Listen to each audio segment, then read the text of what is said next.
The girl did not step away from the fallen log even after the wolves disappeared into the trees. She simply watched the cowboy as if measuring something deeper than the moment itself.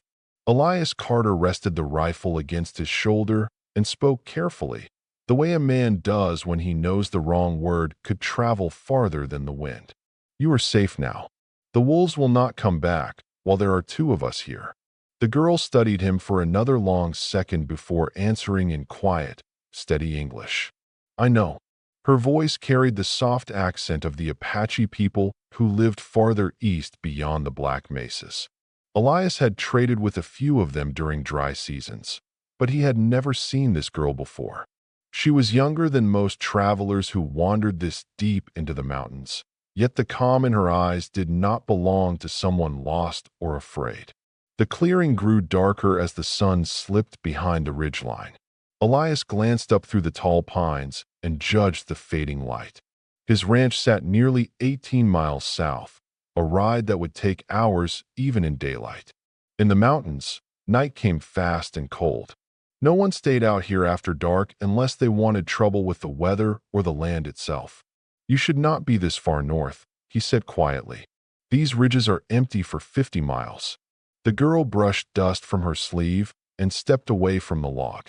Her movements were slow, careful, as if she had been walking for many miles already. I was traveling with my family, she said, but the storm yesterday forced us to change our path through the canyon. I became separated before sunrise. Elias looked at the darkening sky again. A thin gray cloud line was rolling over the western peaks. Mountain rain would arrive before midnight. You will not reach your people before nightfall, he said. My cabin is 2 miles west of here, near the river bend. You can rest there until morning. The girl did not answer immediately. Instead, she watched him with the same unreadable expression she had worn since he first saw her beside the creek. Elias suddenly realized how strange the situation must appear to her. A lone white cowboy offering shelter in a place where trust rarely came easy. So he removed his hat slowly and held it against his chest, the same respectful gesture he used when greeting elders during trade seasons. You have my word you will be safe, he said. The girl's eyes softened just slightly. My name is Tala, she replied. Elias nodded once. Elias Carter. For a moment the clearing was quiet except for the creek sliding over smooth stones. Then Tala turned toward his horse and studied the saddle, the rifle, the worn leather bags hanging from the sides. Most men would have thanked you and hurried away by now, she said softly. But you stayed. Elias shrugged and placed the rifle back into its scabbard. Out here, leaving someone alone in the mountains usually means you see their tracks again in a bad way. Tala gave the smallest smile, though it carried a hint of something mysterious behind it. Then we should not waste the light, she said. They rode west together as the forest darkened around them, the narrow trail winding through tall stands of pine that whispered in the rising wind. Nearly an hour passed before the warm glow of a lantern appeared ahead through the trees. Elias's small cabin stood beside the river bend just as he had promised, its wooden porch catching the last dim light of evening. Tala stepped down from the horse and looked at the cabin, then at the quiet valley surrounding it. It is peaceful here, she said. Elias pushed open the door and lit the oil lamp hanging inside. The small room filled with soft golden light and the smell of burning cedar from the stone fireplace. He poured water into a metal kettle and set it near the coals while Tala warmed her hands near the fire. Outside, the wind moved through the trees like a distant whisper. Hours passed quietly as the mountains settled into night. And when the fire burned low and the cabin grew still, Tala stepped closer to Elias and spoke in a voice so soft it almost disappeared into the crackle of the last ember. You saved my life today, she said. Then, after a pause that made the air feel heavier than the mountains themselves, she leaned near him and whispered words that would change everything he believed about this quiet valley. You are mine now. The words settled in the quiet cabin like a stone dropped into still water. Elias Carter did not move at first. The fire had burned down to a bed of soft orange coals, and the wind outside pressed gently against the wooden walls as if the mountains themselves were listening. "You are mine now." The sentence lingered in the air between them, calm and certain, spoken without fear and without hesitation. Elias slowly turned his head toward Tala, trying to read her expression in the dim glow of the lamp. He had heard many strange things during his years in the frontier. Prospectors claiming to see rivers of gold. Drifters telling stories about lost cities buried under the desert. But no one had ever spoken to him the way this girl just had. "I think you should explain that," he said quietly. Tala did not look embarrassed or unsure. Instead, she sat beside the fire and folded her hands in her lap, as if she had simply stated an ordinary fact. "Where I come from," she said slowly, "saving a life creates a bond. It is older than any treaty and stronger than any promise spoken in town halls." Elias leaned back in his chair, the wood creaking softly under his weight. "I did not save you to claim anything," he replied. "I only did what any man should do." Tala shook her head gently. "Not every man stays when the forest grows quiet and danger circles in the shadows. Some men ride away and tell themselves they never heard the voice." Elias could not argue with that. He had known men like that all his life. Still, the meaning behind her words did not sit comfortably in his mind. "You said I belong to you now. That sounds like more than gratitude." Tala lifted her eyes toward the window where darkness pressed against the glass. "My people believe the land remembers every act done upon it," she said. "The mountains watch. The rivers listen. When someone saves another life in a place like this, the land binds their paths together." Elias rubbed the back of his neck and glanced toward the door as the wind pushed another cold gust through the cracks in the walls. "That is a heavy idea to place on a stranger." Tala smiled faintly. "You are not a stranger anymore." Silence filled the cabin again. Elias poured water from the kettle into 2 tin cups and handed one to her. The steam rose slowly between them. After a moment, he spoke again. "Tomorrow I can take you east toward the red mesas. If your people are traveling there, you will find them before noon." Tala accepted the cup, but did not drink. "Perhaps," she said quietly, "but things may not unfold so simply." Elias frowned slightly. "What do you mean?" Tala looked toward the door again, this time with the focus of someone listening for something very far away. The wind had changed direction, sliding down from the northern ridges. Somewhere beyond the dark forest, a distant sound rolled across the valley. Not thunder. Hoofbeats. Faint. Many of them. Elias stood slowly and moved toward the window, pushing the curtain aside just enough to see the narrow trail leading into the valley. The night was thick with clouds and moonless shadows, but a thin line of dust moved across the ridge nearly half a mile away. Riders. More than he could easily count. He turned back toward Tala, who had already set the tin cup aside. "You knew they would come," he said quietly. Tala met his eyes without fear. "My people always follow the mountain paths when one of their own does not return before nightfall." Elias looked back toward the dark ridge where the distant riders were drawing closer with every passing minute. Then he faced Tala again and asked the question that suddenly felt far more complicated than he expected. "Are they coming to thank me or to claim me?" The distant rhythm of hooves rolled across the valley like thunder that had not yet decided whether to arrive. Elias Carter stood still beside the cabin window, his hand resting against the rough wooden frame while the faint dust line on the ridge slowly grew thicker.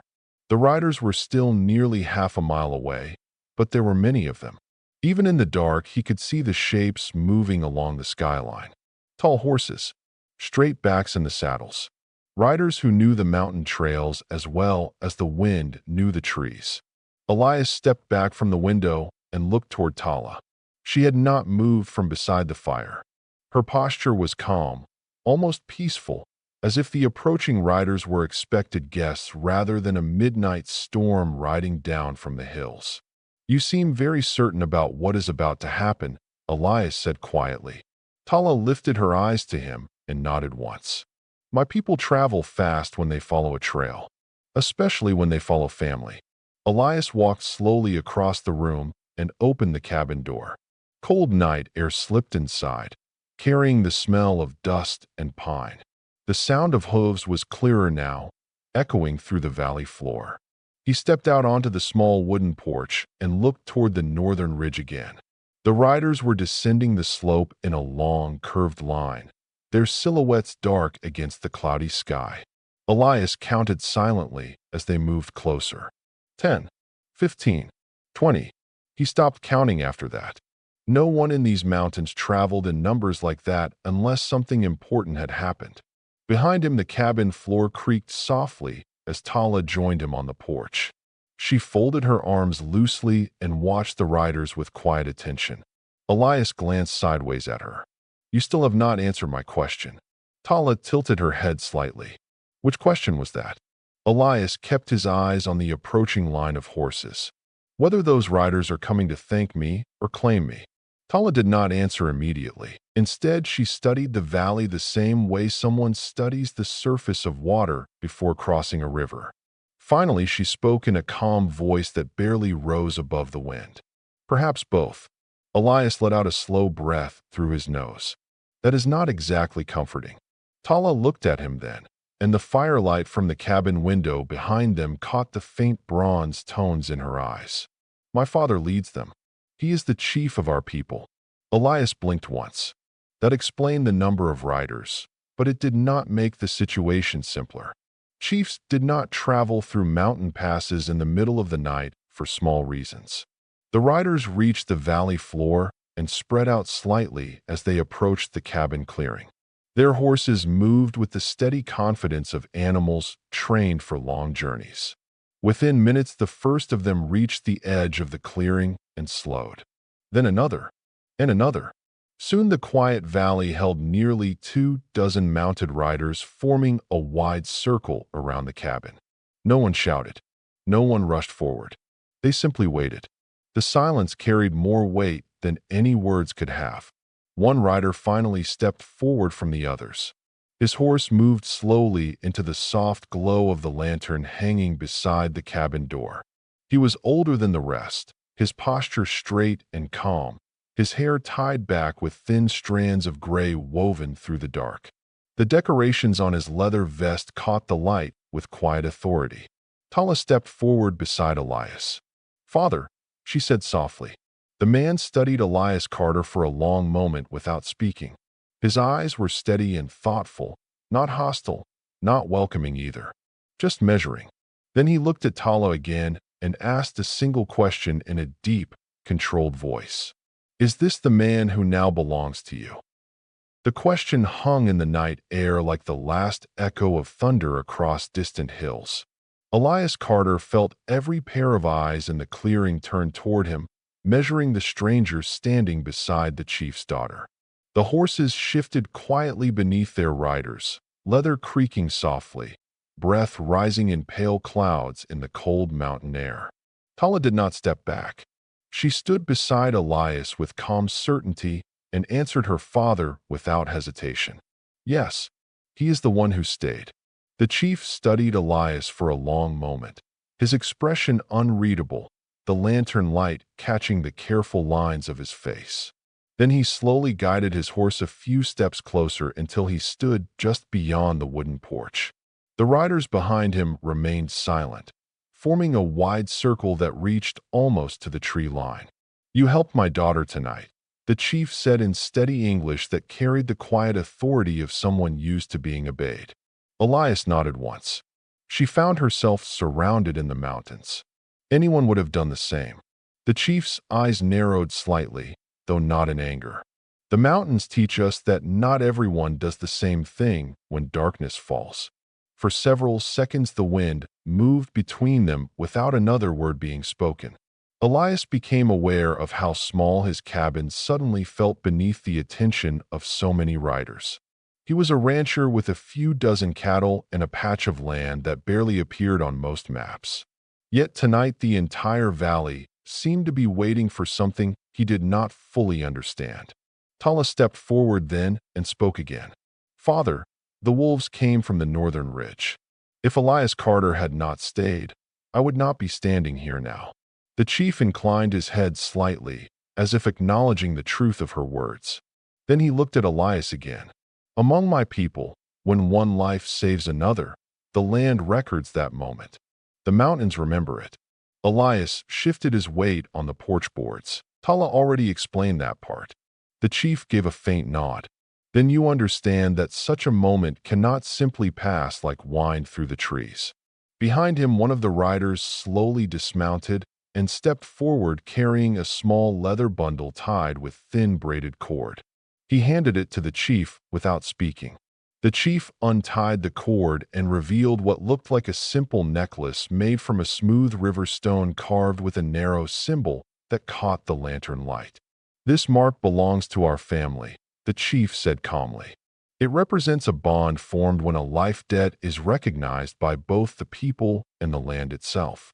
Elias looked from the stone to Tala and then back to the chief. I never asked for anything in return. The chief held the necklace out toward him. Some debts are not asked for. They are simply acknowledged. The wind moved across the valley again, carrying the distant scent of rain from the western mountains. Elias hesitated before accepting the necklace, his fingers closing around the cool stone. The riders around the clearing watched the moment carefully, their silence deep and steady. Tala smiled softly beside him, as though something important had just been confirmed. Elias looked down at the carved stone in his hand and then back at the chief. So what exactly does this bond mean for me now? The chief rested his hands on the saddle horn and answered with quiet certainty.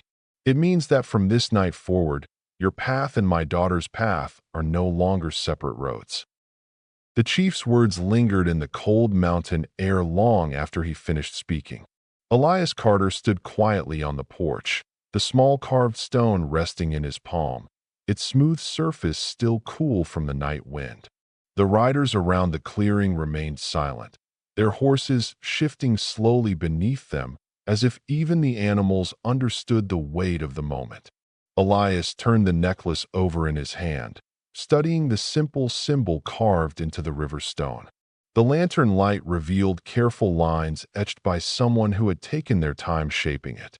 Finally, he looked back at the chief. I am just a rancher who happened to ride the right trail tonight, he said calmly. I did not plan to change anyone's path. The chief nodded slowly. Most turning points in a man's life arrive without invitation. The mountains choose the moment. Tala watched Elias with quiet interest as he considered the words. The wind moved gently through the pine trees surrounding the valley, carrying the distant rumble of clouds building somewhere beyond the western ridges. Elias slipped the necklace cord between his fingers, still unsure whether he had just received a gift or accepted something much larger than he intended. What exactly happens next? He asked. The chief rested his hands loosely on the saddle horn and looked across the valley for a moment before answering. Tomorrow at sunrise we return east toward our winter camp. My daughter will travel with us. Elias glanced toward Tala. That part one expected. The chief continued. But now the land has witnessed a bond between you. Among my people such bonds are not forgotten when morning comes. Elias exhaled slowly. He had lived most of his life following the quiet rhythm of cattle seasons and mountain weather. Complications rarely lasted longer than a passing storm. Yet tonight felt different, like the valley itself had shifted in a way he could not yet see. Tala stepped closer beside him and spoke in a softer voice. You are wondering if this means you must leave your ranch and follow us. Elias allowed a small smile to form. That thought crossed my mind. Tala shook her head gently. Bonds do not always mean leaving the road you already walk. Sometimes they mean another road now runs beside it. Elias studied her face in the lantern glow, noticing again the calm certainty she carried even while surrounded by uncertainty. And sometimes those roads meet again when neither traveler expects it. The chief nodded in agreement. The necklace you hold is not a chain. It is a promise that the connection between your life and ours will not disappear with distance.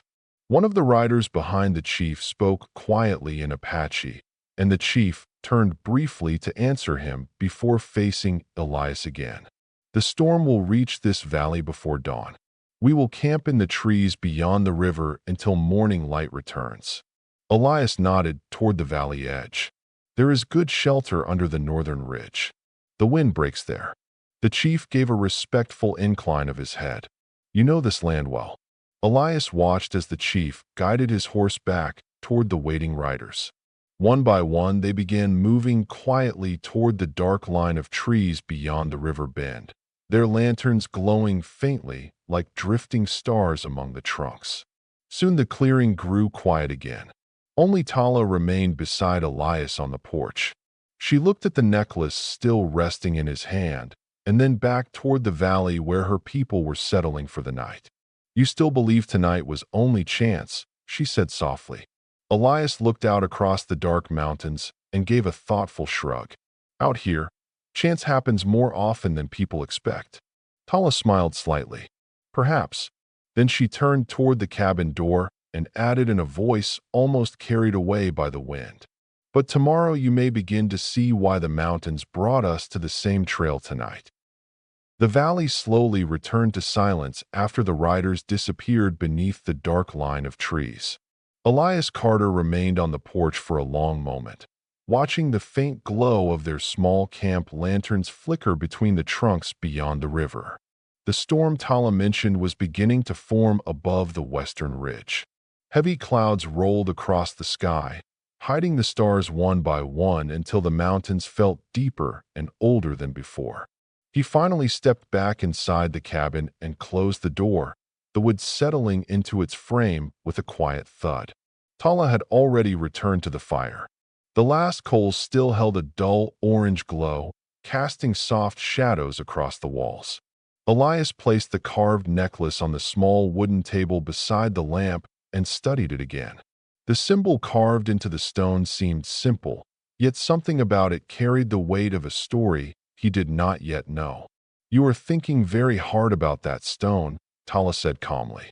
Elias leaned against the table and folded his arms. When a man wakes up in the morning and discovers half a tribe camped outside his cabin because of something he did without thinking, it tends to make him reflect a little. Tala smiled faintly at that. My father does not travel with 20 riders unless something important is already moving in the world. Elias looked toward the window where the wind had begun to push the trees back and forth more strongly. That part worries me more than the necklace. Tala reached down and placed a small piece of cedar wood into the dying fire, gently stirring the coals until a quiet flame returned. Sometimes the mountains arrange meetings long before the travelers realize it, she said softly. Elias tilted his head slightly. That sounds like the beginning of a story. Tala looked at the rising flame and nodded. It is. Several weeks ago, our scouts found signs along the eastern canyons. Riders who do not belong to the land. Men from the rail towns who move west looking for places to claim. Elias felt a small knot tighten in his chest. He had heard those stories before in trading posts and cattle towns. Survey crews marking new rail lines. Speculators buying land that did not belong to them. Trouble that usually arrived slowly before suddenly arriving everywhere at once. Tala continued speaking quietly while watching the firelight. My father believes those men will soon come searching through these valleys.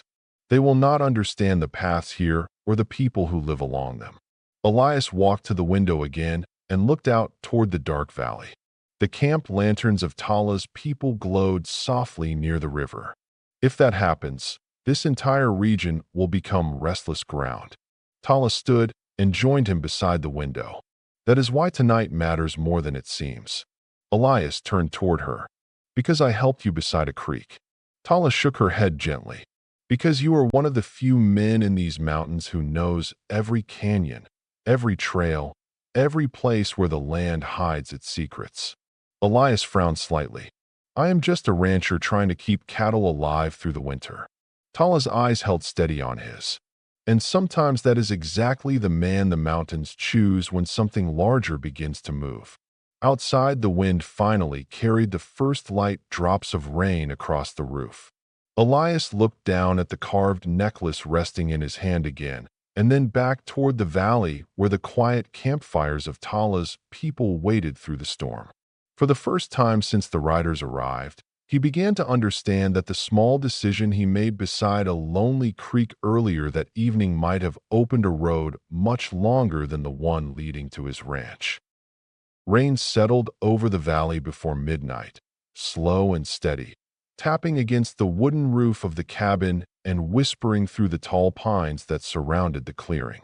Elias Carter remained by the window long after the fire had dimmed again, watching the faint glow of lanterns from Tala's people across the river. The storm blurred the lights until they looked like distant stars drifting through the trees. He had lived in these mountains for almost 10 years, long enough to know every bend of the creek and every narrow pass where cattle could cross during spring thaw. Yet tonight the valley felt unfamiliar, as if the land itself had shifted quietly while he was not paying attention. Behind him, Tala sat near the fire, her hands resting loosely in her lap, while the small flame flickered against the stone hearth. She did not seem troubled by the rain or the gathering uncertainty that hung in the air. Elias finally spoke without turning around. "Those men you mentioned, the ones coming from the rail towns, how close are they?" Tala answered calmly. "Our scouts saw their smoke 3 days east of the red mesas. They travel with wagons and survey tools." Elias nodded slowly. That meant they were serious. Men did not drag wagons through country like this unless they intended to stay. Outside, the rain strengthened, drumming gently against the porch. The sound carried across the valley until it blended with the distant river moving through the dark. Elias turned back toward the room and rested his shoulder against the wall. "If those men push west through these mountains, they will pass within 20 miles of my ranch." Tala watched him carefully. "That is why my father came tonight, instead of waiting for morning." Elias frowned slightly. "Because I know the trails." Tala nodded once. "You know the land the way our hunters do. You know where the ground softens after rain and where the ridges break the wind during winter." Elias looked down at the necklace again, the carved stone catching a small line of firelight. "And your father believes that matters now." Tala rose slowly and stepped closer to the window beside him. The storm clouds had lowered so much that the far ridges were no longer visible, only darkness and rain beyond the trees. "My father believes the land sometimes places people on the same path because they will need each other soon." Elias studied the quiet valley once more. Across the river, one of the camp lanterns moved slightly as a rider walked through the rain, checking the horses. Everything about the scene felt patient, as if the night itself were waiting for something to begin. After a moment, Elias spoke again. "Tomorrow your people return east." Tala nodded. "At first light." Elias considered that in silence. Then he asked the question that had been sitting quietly in his mind since the chief placed the necklace in his hand. "And after tomorrow?" Tala did not answer immediately. Instead, she opened the cabin door and stepped out onto the porch, letting the cool rain brush across her hands. Elias followed her outside. The storm had softened the valley, turning the dust into dark earth that smelled fresh and alive.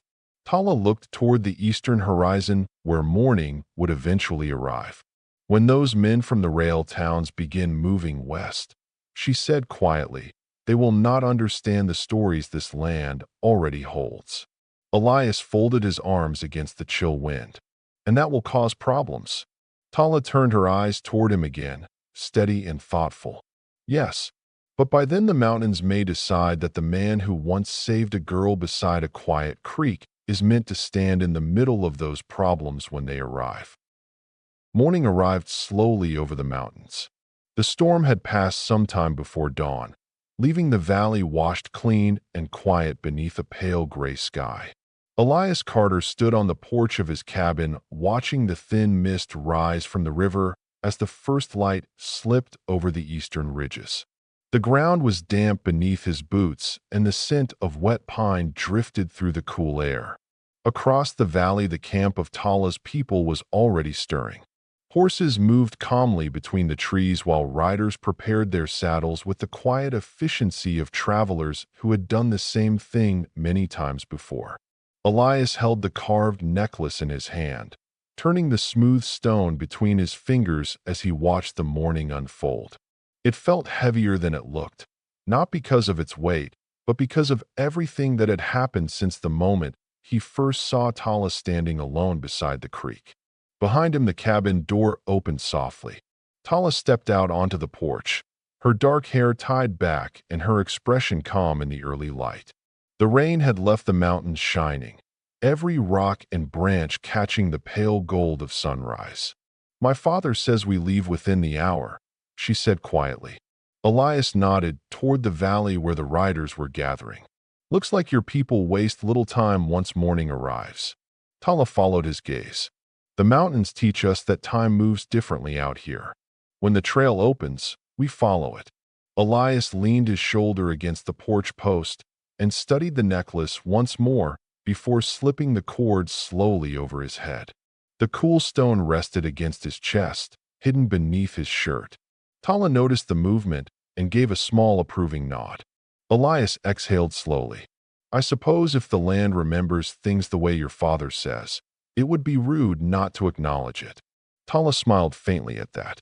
Down in the valley, her father rode forward from the trees, guiding his horse toward the cabin one last time before their departure. The chief stopped at the edge of the clearing and looked up toward the porch where Elias and Tala stood. For a moment, none of them spoke. The early sunlight broke through the clouds behind him, casting long shadows across the wet ground. Then the chief raised his hand in a simple gesture of respect. Elias returned the gesture with a small nod of his own. No speeches were needed. Some understandings did not require many words. Tala turned back toward Elias. "The next time we meet may not be as quiet as this morning." Elias glanced toward the distant ridges where the land stretched for miles in every direction. "I have a feeling you were right about that." Tala stepped down from the porch and walked toward the waiting riders. Just before reaching her horse, she paused and looked back at him one final time. "Remember what I told you beside the fire," she said softly. "Sometimes two roads begin to travel together long before the travelers realize it." Then she mounted her horse and rode down toward the valley where her people were already turning east toward the red mesas. Elias remained on the porch as the riders formed their long line and disappeared slowly into the brightening morning. Soon the valley was quiet again, just the river moving between the trees and the distant call of a hawk circling high above the mountains. Elias touched the stone resting beneath his shirt and looked out across the wide land surrounding his ranch.